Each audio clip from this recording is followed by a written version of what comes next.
want to change an appointment. Okay, so you might have a day's worth of appointments in various colors here. What you're going to want to do is select the appointments. You do need to see it outlined. If you don't, you will get an error message. And then you're going to want to click Change Appointment.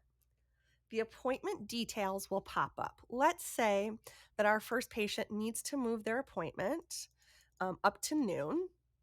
So we're going to simply make a change and click on change appointment, or you can cancel out the appointment entirely. So when you click on cancel out appointment, it deletes the appointment entirely. But we just want to change the time.